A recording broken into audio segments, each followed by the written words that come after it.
Hello students, welcome to my YouTube channel जो particularly devoted है to the study physics and mathematics जहाँ पर हम physics और mathematics के different topics को study करते हैं और इनके related जो problems हैं उनको भी हम solve करते हैं। तो चलिए लास्ट लेक्चर में मैंने आपको बताया था कि जो सिस्टम ऑफ यूनिट है उसका जो लास्ट टॉपिक है वो रह गया था वो है metric prefixes of powers of 10। तो आज का जो लेक्चर है उसमें हम पहले वही कवर करेंगे और फिर जो नेक्स्ट हाफ होने वाला है लेक्चर का उसमें हम डायमेंशनल एनालिसिस पढ़ेंगे। तो चलिए आज की लेक्चर की तरफ हम बढ़ते हैं।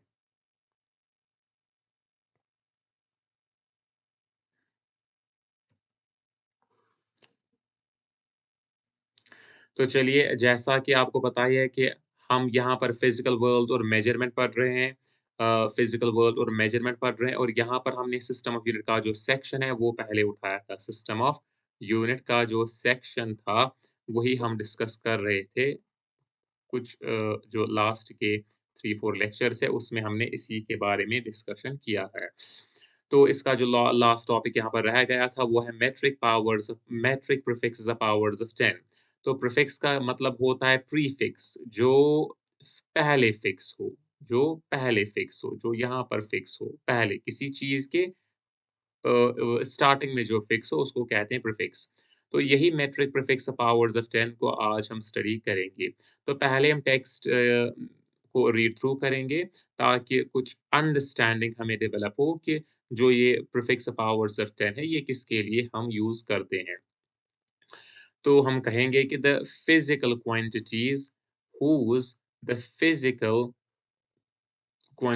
the physical quantities whose magnitude is either too large or too small। तो फिजिकल क्वांटिटीज जिनका जो मैग्नीट्यूड है वो या तो बहुत ज्यादा बड़ा है या बहुत छोटा है।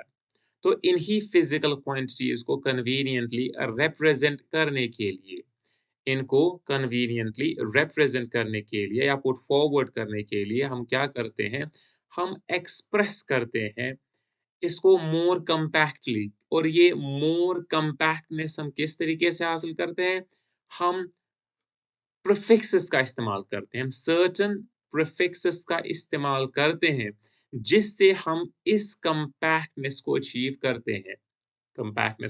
करते हैं। और ये प्रीफिक्सेस यूजुअली किन से कॉरस्पॉन्डेंस रखते हैं, किन से मुताबिकत रखते हैं या किन से इनका संबंध होता है, वो होता है पावर्स ऑफ 10 के साथ। मीन्स इनकी जो रिलेशन है इन प्रीफिक्स की वो पावर्स ऑफ 10 के साथ होती है। तो आपको थोड़ा ओवरव्यू आ गया होगा कि मेट्रिक प्रीफिक्स और पावर्स ऑफ 10 का मतलब क्या है। कि जो फिजिकल क्वांटिटीज होती है, इन फिजिकल क्वांटिटीज के जो मेजरमेंट होगा, इस मेजरमेंट को कन्वीनियंटली दिखाने के लिए हम क्या करते हैं, हम प्रीफिक्सेस का इस्तेमाल करते हैं। और जो प्रीफिक्सेस रिलेटेड होते हैं किनके साथ, पावर ऑफ 10 के साथ। अब हम इन्हीं प्रीफिक्सेस को, और जो ये प्रीफिक्सेस है इनका जो नाम है उसको आपको याद रखना है और ये किस पावर ऑफ 10 के साथ कॉरस्पॉन्डेंस या रिलेशन रखते हैं उसको भी आपको याद रखना होगा और इनका क्या सिंबल है उसको भी आपको याद रखना होगा। तो चलिए हम इन्हीं के बारे में अब हम डिस्कस करते हैं। हालाँकि जो ये टेबल मैंने बनाया है, टेबल का जो सीरियल नंबर है वो 1 से स्टार्ट होता है। कहाँ से 1 से स्टार्ट, तो यूजुअली सीरियल नंबर होगा। लेकिन हम इस टेबल को 1 से ना पढ़ के हम कुछ और स्टार्टिंग पॉइंट मतलब चुनेंगे इसको स्टडी करने के लिए। और वो स्टार्टिंग पॉइंट ये है 10 to the power 0। 10 to the power 0 किसी से कॉरेस्पॉन्डेंस नहीं रखता। ये सिंपली हमने एक स्टार्टिंग पॉइंट चुना है बेटर अंडरस्टैंडिंग के लिए, स्टार्टिंग पॉइंट। तो 10 टू द पावर 0 किससे, चलिए, तो 10 टू द पावर 0 के पहले हम अपवर्ड जाएँगे। कहाँ जाएँगे? हम ऊपर जाएँगे 10 टू द पावर 0 के ऊपर। और हम जो ही हम ऊपर जाएँगे हम एक-एक स्टेप डिक्रीज़ करेंगे अप टू -3, अप टू -3। और -3 के ऑनवर्ड हम 3-3 स्टेप्स डिक्रीज़ करेंगे। 3-3 स्टेप्स हम डिक्रीज़ होंगे फिर। तो चलिए, जब हम 10 टू द पावर 0 से 10 टू द पावर -1 की तरफ जाते हैं, जो 8 सीरियल नंबर पर है। 10 टू द पावर -1, तो ये एक पावर है -1 का। इस पावर को हम किस मतलब प्रीफिक्स से दिखाते हैं, इसको हम जो प्रीफिक्स है, ये डेसि जो प्रीफिक्स है ये किससे कॉरेस्पॉन्डेंस रखता है? 10 टू द पावर -1 से। मीन्स 10 टू द पावर -1 जब भी मतलब मेजरमेंट में आएगा, आपको ये समझना है कि ये 10 टू द पावर -1 इसका मतलब है। 10 टू द पावर -1 इसका मतलब है। इसी के साथ 10 टू द पावर -2 तो हम एक और स्टेप ऊपर चलते हैं। 10 टू द पावर -2 तो ये किस प्रीफिक्स से दिखाया जाता है? सेंट से। इसका सिंबल क्या है? सी। डेसी का सिंबल क्या है? डी। तो फॉर एग्जांपल हम लेंगे decimetre, 10 to the power -1 metre. इसी तरीके से 10 to the power 10 to the power -2 जो सेंट प्रीफिक्स से दिखाया जाता है centimetre, 10 to the power -2 metre. Centisecond भी हम ले सकते हैं 10 to the power -2 second, cent kilogram भी हम ले सकते हैं 10 to the power -2 kilogram, cent newton means जो कोई भी यूनिट है उसके आगे हम सेंट लगाएँगे और हमें ये अंडरस्टैंडिंग या ये मतलब मालूम होगा इससे कि इसका जो मतलब जो पावर ऑफ 10 इसमें इन्वॉल्व्ड है वो है 10 टू द पावर -2। तो चलिए एक और स्टेप हम ऊपर चलते हैं 10 टू द पावर -3 की तरफ। तो हम एक-एक स्टेप डिक्रीज़ हो रहे हैं। 10 टू द पावर -3 तो ये किस प्रीफिक्स से हम सिग्निफ़ाई करते हैं, किस प्रीफिक्स से ये डिनोट किया जाता है, मिली से इसको डिनोट किया जाता है, किससे? मिली से। और जो वो किस सिंबल से डिनोट किया जाता है, वो डिनोट किया जाता है एम से। किससे डिनोट किया जाता है? एम से ये डिनोट किया जाता है। और इसकी एग्ज़ाम्पल क्या है? मिलीमीटर जो आपने सुना ही होगा। तो इसका ये मतलब होता है 10 to the power -3 metre. Millisecond 10 to the power -3 second. Milligram 10 to the power -3 gram. तो चलिए, तो पहले हम एक-एक स्टेप डिक्रीज़ हो रहे थे, अब हम 3-3 स्टेप्स डिक्रीज़ होंगे। अब हम 10 टू द पावर -6 से सीधा जंप लगाएँगे 10 टू द पावर -6 तक। मतलब 10 टू द पावर -3 से हम सीधा जंप लगाएँगे 10 टू द पावर -6 तक। तो 10 टू द पावर -6 किससे डिनोट किया जाता है? माइक्रो से डिनोट किया जाता है और माइक्रो को किससे हम मतलब किस सिंबल से हम डिनोट करते हैं? म्यू से डिनोट किया जाता है। तो 10 टू द पावर -6 का मतलब क्या होता है? माइक्रो। अंडरस्टैंड कीजिए, इसका मतलब होता है माइक्रो और इसको हम किस सिंबल से डिनोट करते हैं? म्यू से डिनोट करते हैं। क्लियरली? साथ ही में इसके बाद हम 3 की जंप लगाएँगे 10 टू द पावर -9 सो जो पावर है 10 टू द पावर -9 ये किससे कॉरेस्पॉन्डेंस रखता है? नैनो से। तो कौन-सा प्रीफिक्स हमें ये बताता है मतलब ये सिग्निफाई करता है कि 10 टू द पावर -9 एक्सप्रेशन में नैनो। तो नैनो किससे कॉरेस्पॉन्डेंस रखता है? 10 टू द पावर -9 से। फॉर एग्ज़ाम्पल नैनो सेकंड आ गया, नैनोमीटर आ गया, नैनोग्राम भी हम ले सकते हैं 10 टू द पावर -9 ग्राम। और इस नैनो को हम डिनोट करते हैं एन से। इसी तरीके से हम एक और जंप लगाएँगे 10 टू द पावर -12 से। तो 10 टू द पावर -12 के कॉरेस्पॉन्डिंग जो प्रीफिक्स इस्तेमाल किया जाता है वो है पिको। ये भी आप याद रखेंगे, इसको नोट किया जाता है पी से। इसके बाद आता है 10 टू द पावर -15 इसके कॉरेस्पॉन्डेंस जो प्रीफिक्स इस्तेमाल होता है वो होता है फेमटो, एफएम से नोट किया जाता है। इसके बाद आता है 10 टू द पावर -18 इसके कॉरेस्पॉन्डेंस में जो प्रीफिक्स इस्तेमाल होता है एटो, इसको नोट किया जाता है ए से। तो जब कभी भी आप किसी मेजरमेंट में इन प्रीफिक्सेस को देखें या एटो को देखें या फेमटो को देखें, पिको, नैनो या मिली या सेंट को देखें, आपको वहाँ से पता मतलब चलना चाहिए या लगना चाहिए कि कौन-सा पावर ऑफ 10 ये हमें दिखा रहा है। अगर सेंट होगा तो मतलब है 10 टू द पावर -2 अगर मिल होगा 10 टू द पावर -3 अगर पिको होगा 10 टू द पावर -12 फेमटो होगा 10 टू द पावर -15 इसी तरीके से आपको इसको याद रखना है। तो चलिए ये तो था हम पावर्स को डिक्रीज़ कर रहे थे पहले 1 स्टेप से फिर 3 स्टेप से। अब हम पावर्स को इंक्रीज़ करेंगे और देखेंगे कि कौन-सा जो अ, कौन से यूनिट्स या कौन से प्रीफिक्सेस का इस्तेमाल होता है इंक्रीजिंग पावर्स ऑफ 10 को दिखाने के लिए रिप्रेजेंट करने के लिए। तो हम एक स्टेप अब इंक्रीज करेंगे 10 टू द पावर 1 आप देखेंगे ऊपर भी पावर 1 स्टेप से डिक्रीज़ हो रहा है, फिर 3 स्टेप से डिक्रीज़ हो रहा है।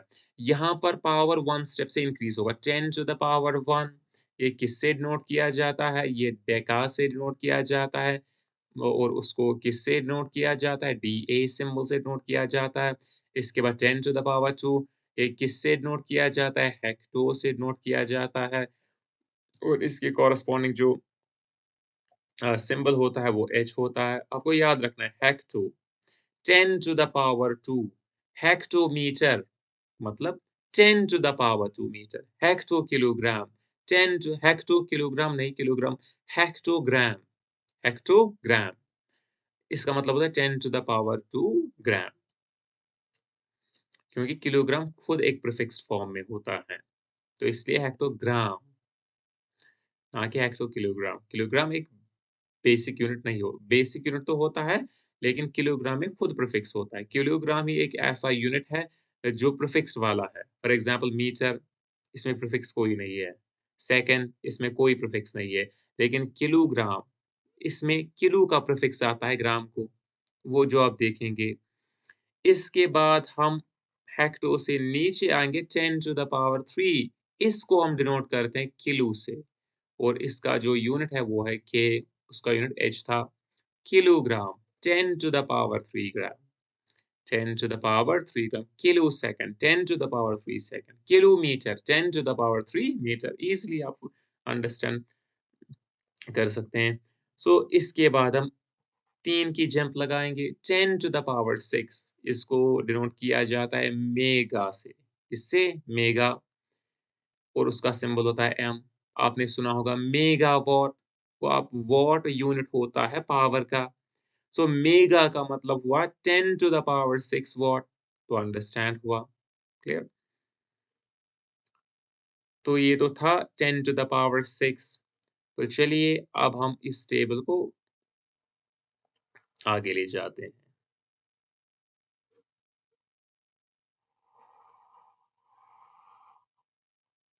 इसके बाद 10 टू द पावर 9 ये किस प्रीफिक्स से दिखाया जाता है गीगा से गीगाबाइट क्लियर कॉमन यूनिट इसका जो बाइट यूनिट होता है गीगा का मतलब 10 टू द पावर 9 होता है इसको नोट किया जाता है जी से इसके बाद आता है 10 to the power 12 10 to the power 12 इसको किस प्रीफिक्स से सिग्निफाई किया जाता है टेरा से टेराबाइट आपने नाम सुना होगा अ, इसका जो सिंबल है वो टी है 10 टू द पावर 15 जो पावर ऑफ 10 है इसको किससे डिनोट किया जाता है? पेटा से और इसका जो कॉरेस्पॉन्डिंग सिंबल होता है वो पी होता है और 10 टू द पावर 18 किससे सिग्निफाई होता है? एक्सा से और इसका जो कॉरेस्पॉन्डिंग सिंबल होता है वो होता है ई। तो इन प्रीफिक्सेस जो ये प्रीफिक्सेस है इनको आपको याद रखना है। डिक्रीजिंग ऑर्डर में भी और इंक्रीजिंग मतलब डिक्रीजिंग पावर्स के लिए भी और इंक्रीजिंग पावर्स के लिए भी। डिक्रीजिंग पावर्स के लिए भी और इंक्रीजिंग फॉर एग्ज़ाम्पल कोई आपको कहे कि टेरा टेरा क्या होता है? ये प्रीफिक्स किस पावर ऑफ 10 के साथ कॉरेस्पॉन्डेंस रखता है? आपको बताना है कि 10 टू द पावर 12 इसी तरीके से माइक्रो आपको बोले कि माइक्रो जो प्रीफिक्स है किस पावर ऑफ 10 के साथ कॉरेस्पॉन्डेंस रखता है? आपको बताना है 10 टू द पावर -6 तो इसी तरीके से आपको ये प्रीफिक्सेस याद रखने हैं। इन प्रीफिक्स से क्या होगा? इन प्रीफिक्स से आप बड़े-बड़े यूनिट्स या छोटे-छोटे यूनिट्स बना सकते हैं एसआई सिस्टम ऑफ यूनिट्स में फंडामेंटल यूनिट से। जो मीटर है फंडामेंटल यूनिट, इससे आप छोटे यूनिट्स और बड़े यूनिट्स बना सकते हैं। जो फंडामेंटल यूनिट है सेकंड का, इससे आप छोटे और बड़े यूनिट्स बना सकते हैं। इन प्रीफिक्सेस को इस्तेमाल करके इसी अगर आप कोई भी यूनिट लें, इनको हम बड़े या छोटे यूनिट्स में कन्वर्ट कर सकते हैं बाय यूजिंग द प्रीफिक्स। अ, एक को छोड़कर जिसमें हमें फंडामेंटल यूनिट के बजाय उसका जो सीजीएस काउंटर पार्ट है, वो लेना पड़ता है, वो होता है किलोग्राम। किलोग्राम फंडामेंटल यूनिट होता है एसआई सिस्टम ऑफ यूनिट्स में, लेकिन प्रीफिक्सेस जो ऐड होते हैं, वो ग्राम को होते हैं। किसको होते हैं? ग्राम को होते हैं, जो सीजीएस सिस्टम ऑफ यूनिट होता है, इसको छोड़कर। मतलब जो बाकी के यूनिट्स हैं, उनको हम सीधा प्रीफिक्स ऐड करते हैं, एसआई सिस्टम ऑफ यूनिट्स में। लेकिन जो ग्राम है जो सीजीएस सिस्टम का यूनिट है, उसको प्रीफिक्सेस ऐड होते हैं इन केस ऑफ मास क्योंकि किलोग्राम खुद एक प्रीफिक्स फॉर्म में होता है। इसका मतलब होता है 10 to the power 3 gram. I hope कि आपको ये अंडरस्टैंड हुआ होगा कि ये दरअसल इसका मतलब क्या होता है। तो जो यहाँ पर क्या होता है, जो यूनिट सिस्टम ऑफ यूनिट है, इस पॉइंट तक जो सिस्टम ऑफ यूनिट है, ये सेक्शन हमारा कंप्लीट हुआ। इस पॉइंट तक आते-आते ये जो सेक्शन है ये हमारा कंप्लीट हुआ। तो अब हम आज का जो नेक्स्ट हाफ है लेक्चर का, उसमें हम डायमेंशनल एनालिसिस पढ़ेंगे। तो चलिए अब हम डायमेंशनल एनालिसिस की तरफ बढ़ते हैं। तो पहले पेज को सेट करेंगे, बोर्ड को थोड़ा अच्छी तरीके से सेट करके हम डायमेंशनल एनालिसिस को पढ़ेंगे। तो चलिए जो सेक्शन हम आज स्टार्ट करेंगे वो है dimensional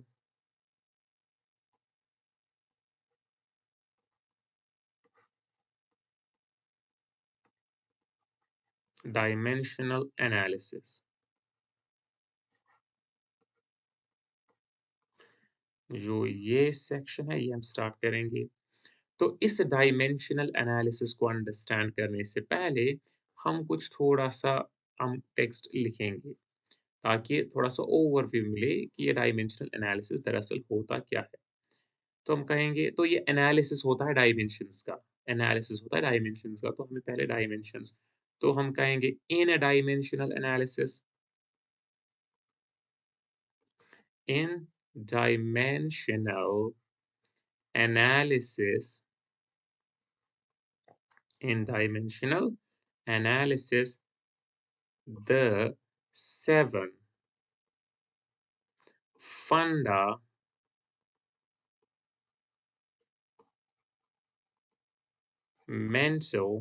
quantities, the seven fundamental quantities in SI system. The seven fundamental quantities in SI system are called are called the are called the seven dimensions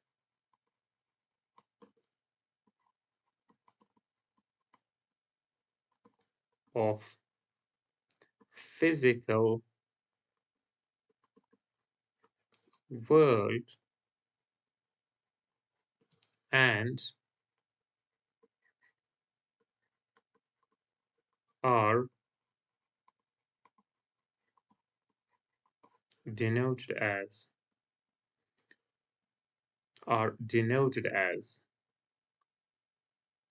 किस तरीके से नोट किया जाता है इनको? Length bye square bracket capital L, mass by square bracketed capital M, साथ ही में time bye square bracketed T, square bracket T, इनके लिए हम डिफरेंट कलर का इस्तेमाल करेंगे ताकि ये हाईलाइट हो जाए। L स्क्वायर ब्रैकेटेड M, इसी तरीके से स्क्वायर ब्रैकेट T,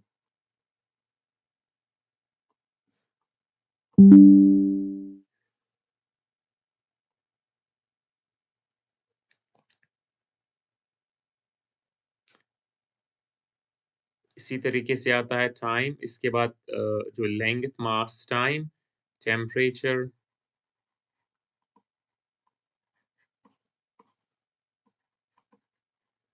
टेम्परेचर को किया जाता है रिप्रेजेंट या डिनोट स्क्वायर ब्रैकेट के से। यहाँ पर फिर से मैं ये कलर का इस्तेमाल करना भूल गया। तो के से नोट किया जाता है, स्क्वायर ब्रैकेट के से नोट किया जाता है। इसी तरीके से जो होता है temperature, time, temperature, electric current,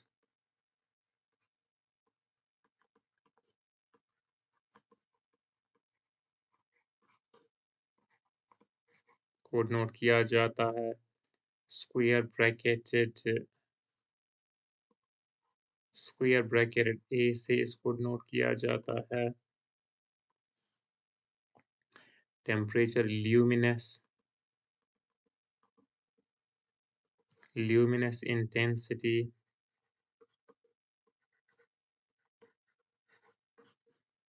को डिनोट किया जाता है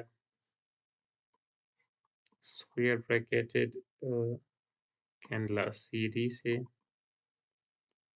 और जो एंड amount of matter या quantity of matter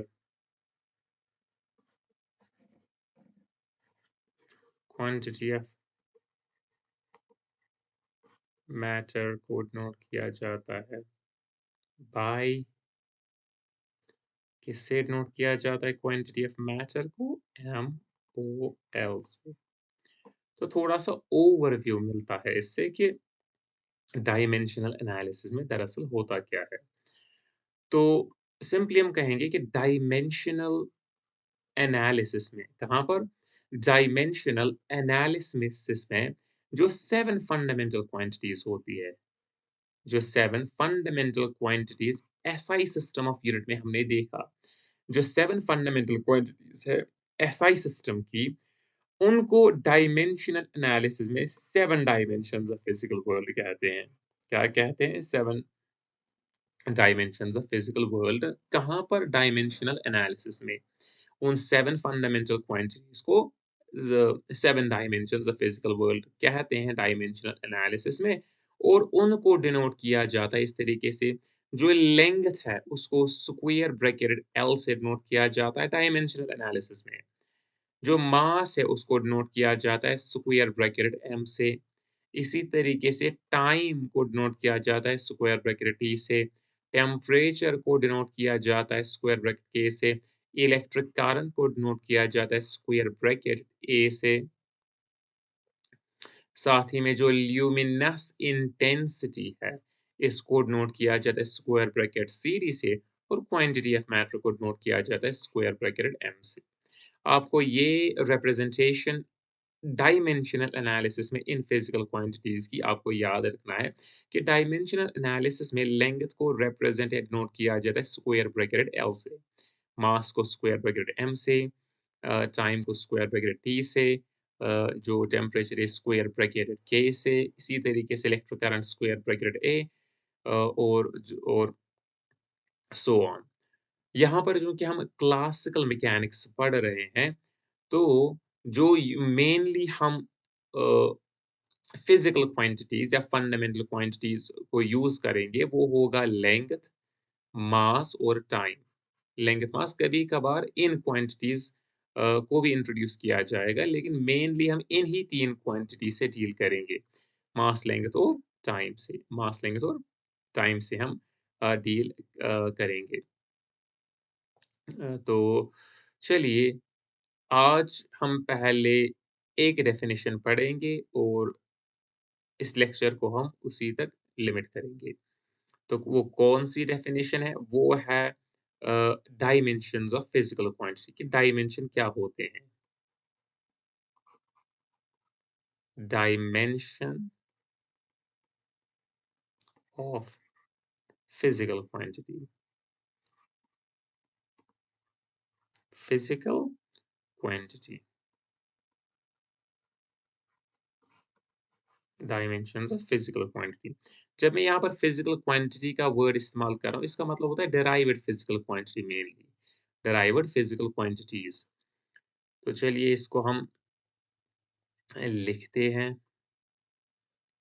तो क्या लिखेंगे definition the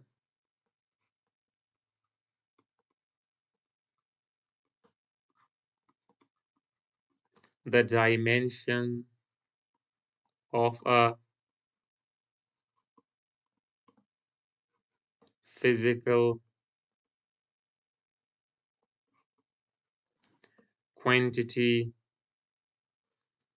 are the ex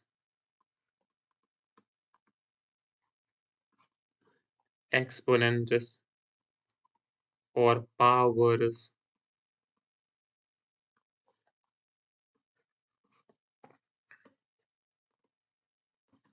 to which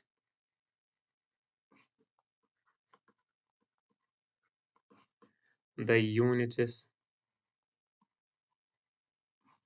of the base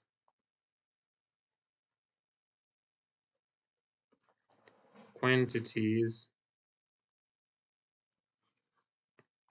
are raised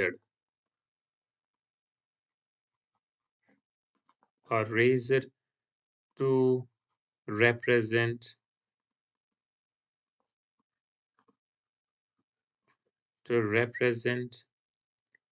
a derived unit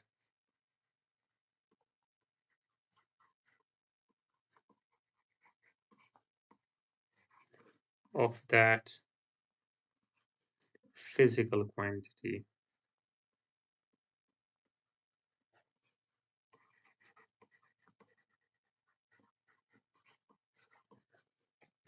तो सिंपली हमने क्या कहा कि डायमेंशंस तो यहाँ पर हम फिजिकल क्वांटिटीज का जो डायमेंशंस है उनकी डेफिनेशन दे रहे हैं।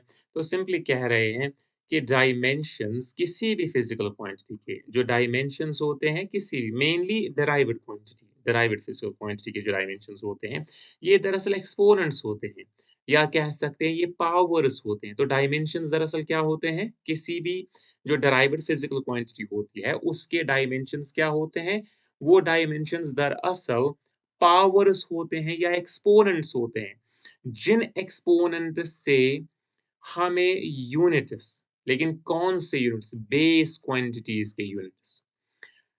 मतलब जो बेस क्वांटिटीज़ के जो यूनिट्स या फंडामेंटल यूनिट्स है, उन फंडामेंटल यूनिट्स को हमें क्या करना है?